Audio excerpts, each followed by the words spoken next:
of all, I want to share my deepest appreciation to everybody who, made it a point of duty to share just a little bit about their housing struggle. Because the truth is, there are many parts and pieces to the very short story that we all shared. And as an immigrant in the United States, I deeply resonate with that story. And I can imagine it's the same for almost everybody in this room, right? Whether you're a first generation, second generation, or third generation immigrant, we all have unique experiences of, navigating housing complexities, whether it's being in a big city like Toronto or a small city like Saskatoon, Canada, or just wherever it is that we have come from to live and do business or thrive in the nation of Canada, right? And so thank you all for sharing your stories, your struggles and challenges. For the purpose of today's conversation, we're going to be talking about how we can reinvent and reimagine housing with technology.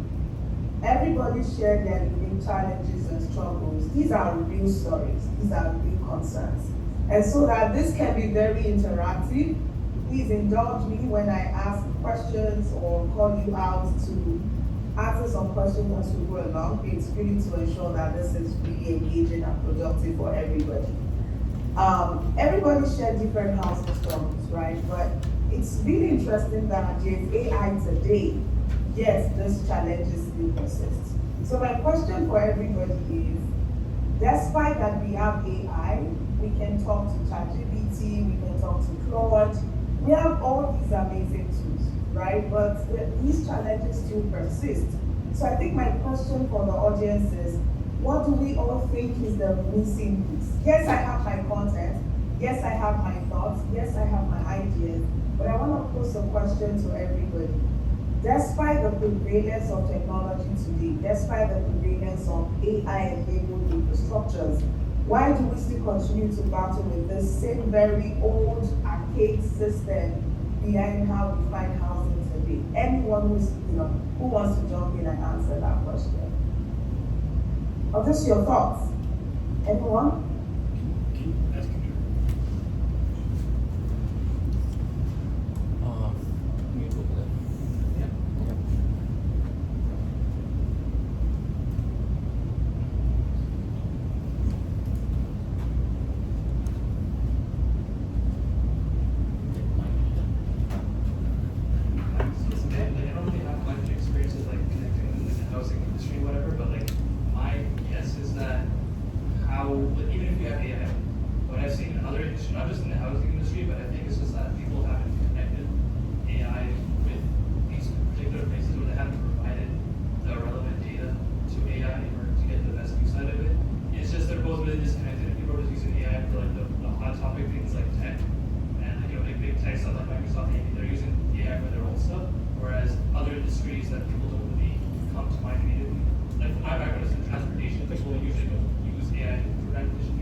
Maybe in the States, like somewhere, like people are using it. For example, for your product is what you're making the strides, but maybe other people haven't.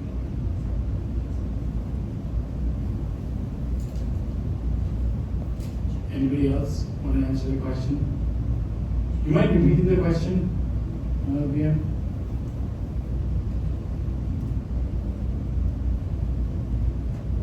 Why do we still continue to struggle to find housing despite the prevalence of several AI tools today? Yes. I go.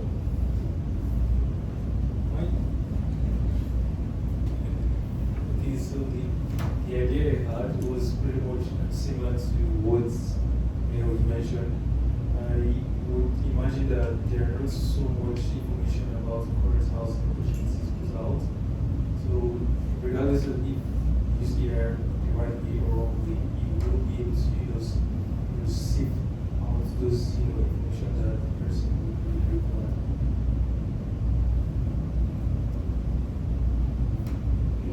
Yet another? Anybody else? We're a small group here.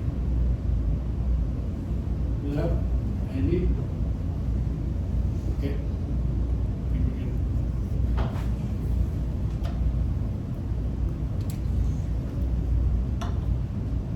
Well, back over to you, Bianca.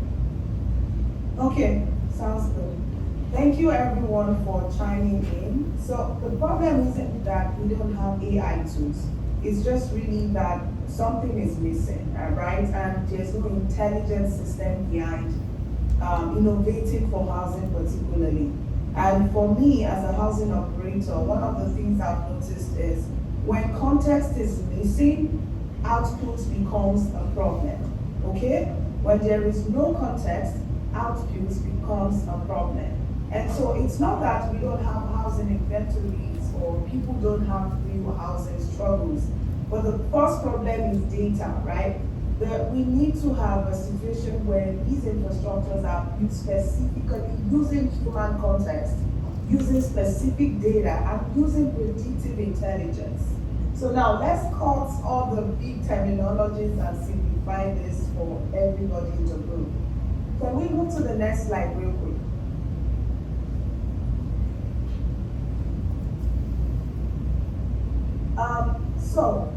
I think the first time I spoke with Professor Ushnish, one of the things we talked about is, and that was during the Civic Tech Toronto event, and I did remember talking about how we cannot build technology without thinking first about human experiences. And if we build technology to respond to housing crisis, to reinvent how we find housing today without thinking about people, without thinking about context, we end up building a technology that is generic and is not solving problems for real people. I'll give an instance. In a city where there are a lot of immigrants, right, the experiences, the stories, the struggles of immigrants who are seeking housing is unique from other groups within that community, right? So imagine if we start building housing tools in such a way that we're not focusing on just technology, we're focusing on context, we're focusing on the people who need the solution, and also matching them to other people who have the answers for their problem. And that brings me to the second slide. So if you notice what I have on the second slide on my deck, it's simply the idea that, one second. We've been getting something wrong all along. It's like, yes, people have housing concerns, they want to move, they meet certain requirements, yet they keep getting shut out. They can't find housing quickly, nobody gets back to them, or sometimes someone gets back to you and then they say no. So imagine an international student who just moved to, who just got admitted at Algoma University. Maybe the local landlord think that everyone in Algoma, right, who's coming to the university, all have a credit system or can actually pay have 3 times income. Not everyone who's coming to the university can meet that same requirement. Because some people are coming on a scholarship, on a grant, or some are visiting scholars only staying in the university for 3 months. Or think about a student who just graduated from the university and is relocating to Toronto. For someone like that, the housing process can be planned for leveraging data. Now, a student who is graduating is enrolled in a calendar system. The university runs with a calendar system in mind. So before graduation, you can almost anticipate demand, right? So students don't just wake up and suddenly graduate. There's a data behind graduation season. Someone gets enrolled in January, let's say they're in a 12-month program, then they graduate in December. So before that time comes, AI technology can be leveraged on to help landlords, property managers, or agents prepare in advance for housing demand in cities where these students are relocating to. The same way, a family who is waiting on the arrival of a new baby, right? There's a 9-month calendar system. There's the healthcare system that can allow us to use the data from the healthcare facilities to kind of picture and plan and say, hey, if a certain number of people, let's say 20 people or 50 people have moved from a particular neighborhood since the last 12 months, based on the projection that a certain number of people who are giving birth might be moving from a 1-bedroom to a 2-bedroom because they now have a baby. So one of the things that we've been thinking and talking about is, yes, data is available, but how can we begin to use data to reimagine housing? And it means that we need to start planning effectively. Everyone is plugged into a system, whether you're a student at a university, an healthcare professional, a clinical student on rotation, a university professor going to Europe for sabbatical. Everybody has a routine with data behind those routines that can be leveraged to ensure effective planning. Because not everyone will check the 3 times income, not everyone has a credit score system, but we all have certain signals that are context driven and can allow people find housing even before housing becomes an emergency. I remember Gurpreet was talking about how, there's that 30-day window between when you are moving and when you have to find another place. Interestingly, before the 30-day window, what if there's a way in which we can leverage data coming from a tenant such as Gurpreet, who belongs to, let's say, let me ask this questions directly. Gurpreet, what do you do right now? Gurpreet? Do as in professionally? Yes, professionally, what do you do? Yeah, I'm a data engineer, but currently in transitional phase.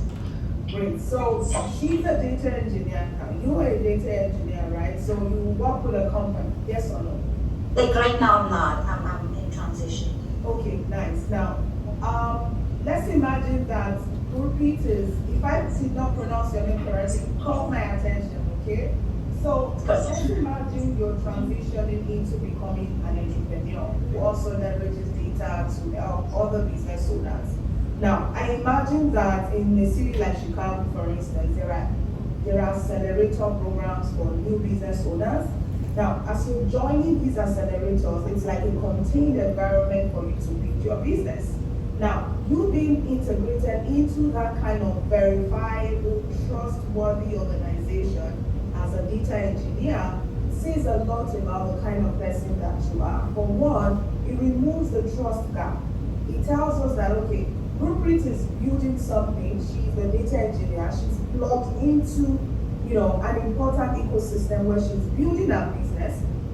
Now, let's imagine that you decide to even move from, where are you currently living right now? In Brampton, No. place with the most housing issues. Okay, let's imagine that you're in Brampton, you are in an incubator program. From the time when you're looking to move out from your current apartment and the time when you get enrolled into this incubator or professional group where you're building your business, that infrastructure, that ecosystem can serve as a trust layer. Now, between the time when you're moving from an apartment to joining a program such as that, what we know is the 30-day window, right? But we also know that you are an individual with a trusted, business, trusted professional background, joining a professional program, even though this program is not helping to solve for housing. Your presence in this ecosystem already eliminates the trust gap, right? Now, around the time that you're planning to join this program, let's imagine that you already got the offer from this program 30 days before the time you're moving out. A program such as that, let's say it's called YC of Brampton, Y Combinator of Brampton, right? Or maybe some fancy business program. Such an infrastructure, they have a calendar system for enrolling business owners like you. So before you're joining their program, you already know that here are the number of people that we are meeting as business owners or data engineers to join this program. Now, if that kind of organization is using a technology like the way we're building it, they already can serve as that layer that allows you to get housing even before it becomes urgent. So you're moving from your landlord house, you're joining a program with a trusted organization that is enrolling you into their program as a business owner, as a founder, as a data engineer. They are not helping you to find housing, but your data says a lot about the lifestyle you're looking to live around the time you're focused on your business. The data that they have about you joining their program and perhaps you moving to a new city or a new part of Brampton says a lot about the needs you would have, right? Those data can easily be leveraged now to ensure that housing doesn't become something that is sudden and urgent. Because a program that is structured for business owners, for students, for working professionals, or even employers, you don't just suddenly employ people. You already know the number of employees that are projected to join a company in a given year, right? So a company based in Brampton who is recruiting maybe 5,000 data engineers. Where is the company located? Is it located in downtown Brampton? Is it located in the suburb part of Brampton? Those specific data can help us anticipate in advance and alert the property managers, the landlords, the housing operators, who all have buildings flocking around those neighborhoods where we're projecting a new influx of working professionals looking to move into that area. That's one thing that is really missing. So it's not like the data does not exist. It's like we're not thinking out of the box and saying, hey, how can we remove the bottlenecks? How can we remove discrimination? How can we remove unnecessary chaos and really streamline the whole process of getting housing by simply leveraging what we already know about good bits or what we know about Professor Ushnish, who might be going to Europe for a 3-month sabbatical, right? These are data points that we already have.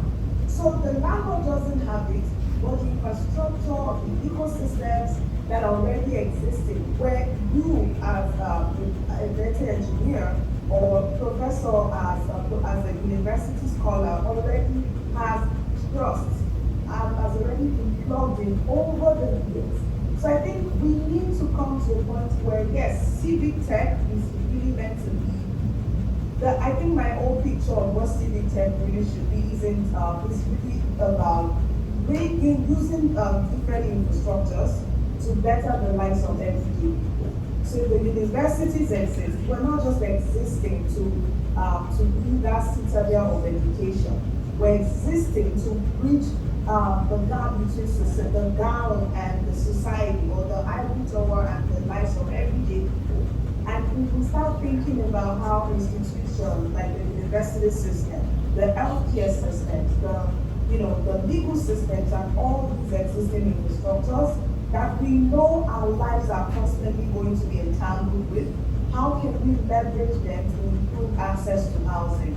If hospitals already know the number of women who are likely going to give birth by a certain time, that helps us predict how many people will be moving from a 1-bedroom to a number of bedrooms. Now, the city center where people get married can almost tell us that X number of people are going to be getting married, which means that the chances of people moving and relocating is higher. LinkedIn tells us every time someone just got a job, open to work, celebrating those job milestones. These data are already there. It's simply about repurposing what we already have to solve a rather critical problem that sits at the very fabric, at the very intersection of our everyday life. Because think about it. As a data engineer who is in transition, maybe you're thinking about starting your own company, or you're looking to move or join another business, or just people figure out things. Housing is so critical to that stability. A student who just moved to Brampton, housing is critical. Now, we're not looking at what you already know about the student, about the data engineer, about the professor who is going to Europe for the first time. There's so much about these people that we already know that we're not leveraging. How can these landlords plan ahead rather than them planning last minute? And these data already exist. And so what we're doing is called Gida. So Gida is simply it's a house of work for housing, for the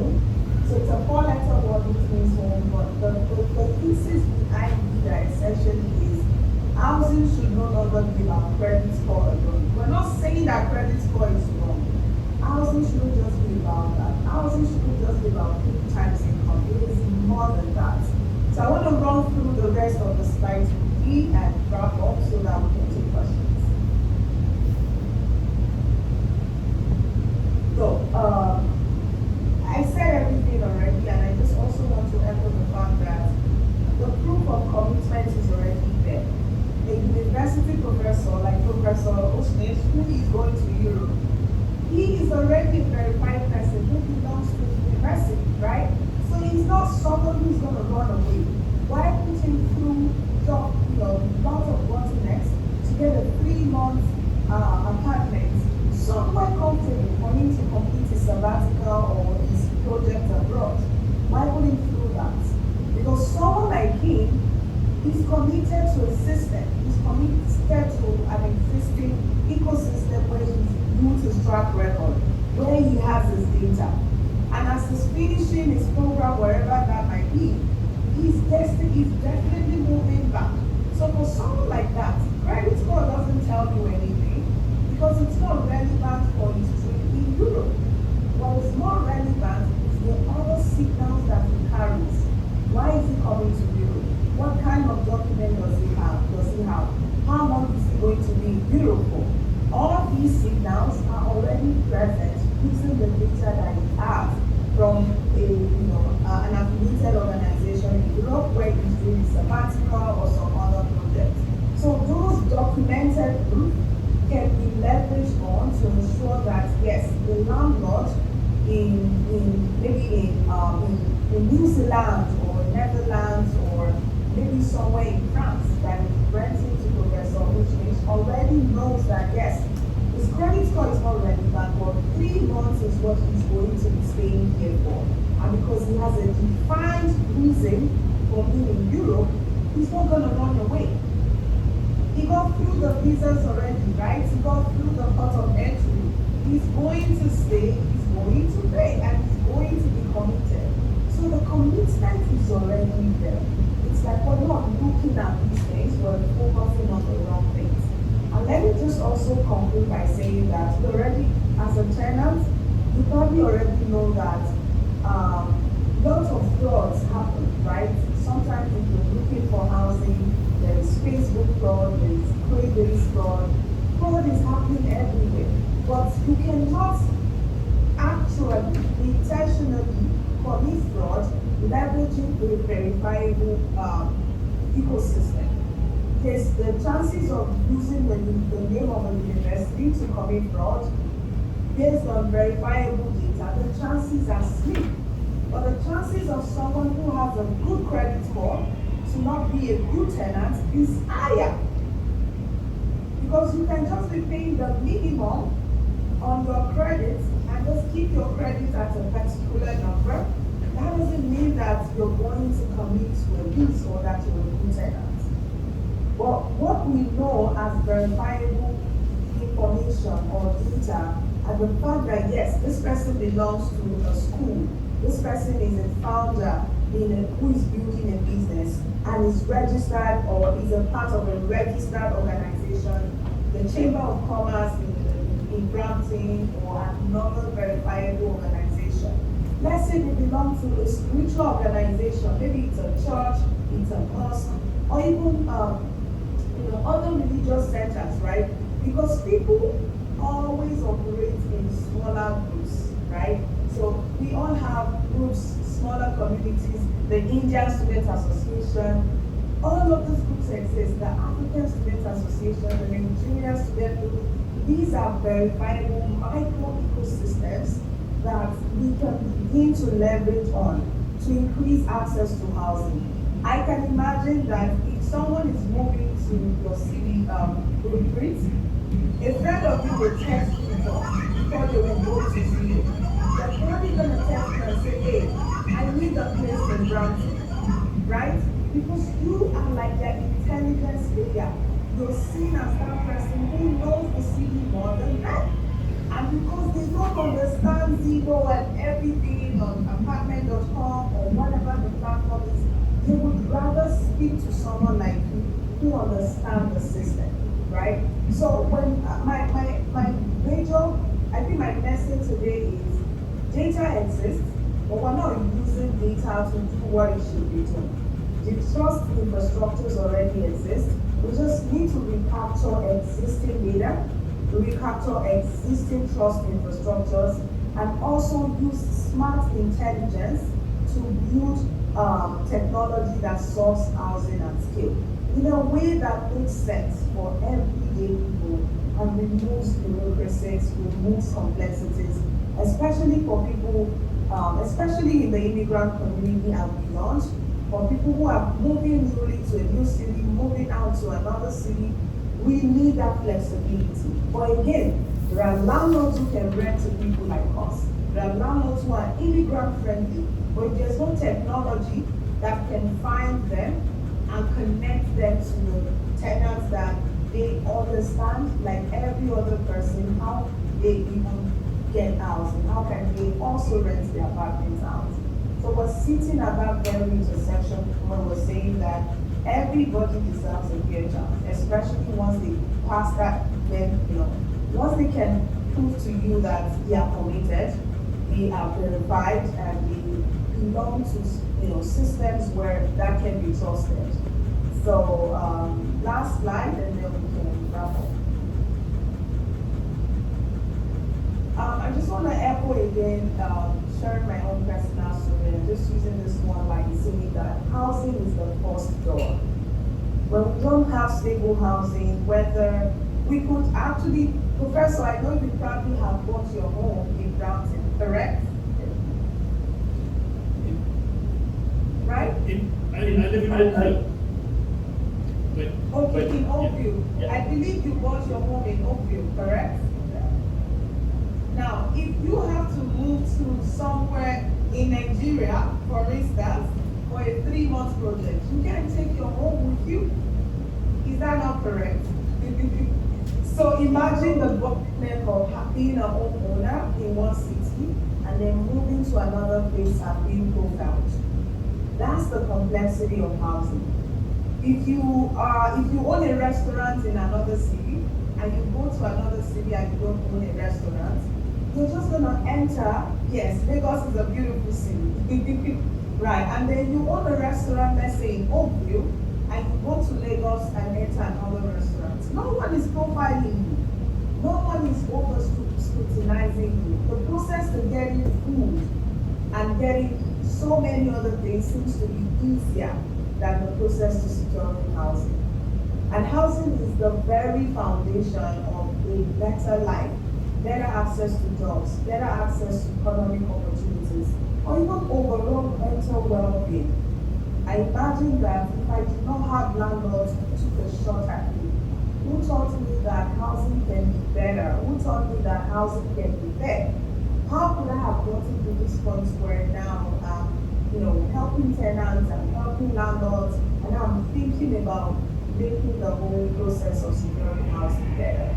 I think my call for everybody is, we already know the world is a very complex and difficult place. So is the process to securing housing. But I think we all can not only be tenants, we could also become homeowners tomorrow.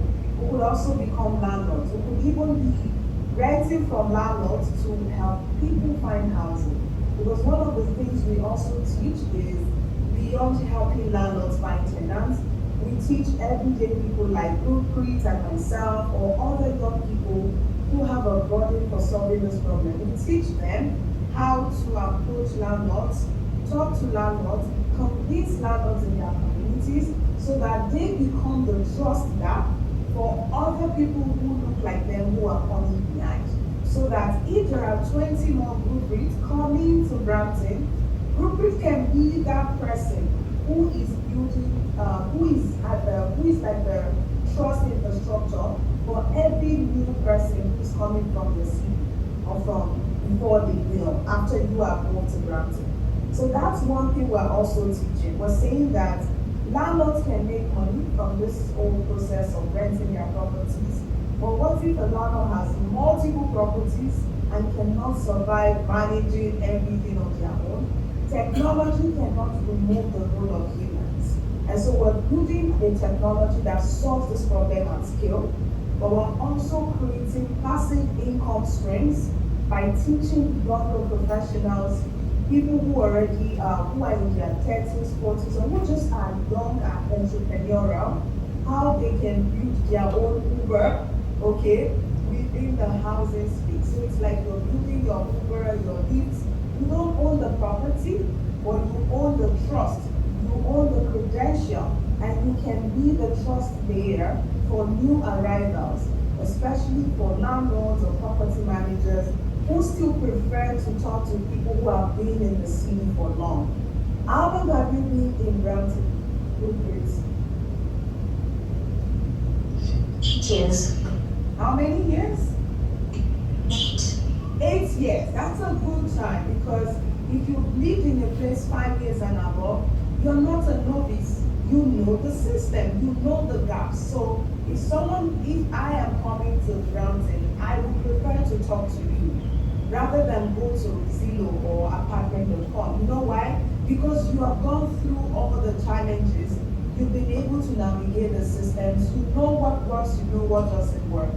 Technology can be that big infrastructure at the top, but with people like you at the center, we're saying that you, for instance, can build a profitable business even through housing by simply leveraging the fact all the data scientists who look you up on LinkedIn can be like, oh, I want to go to Brampton, I want to go to Agoma University and study data science.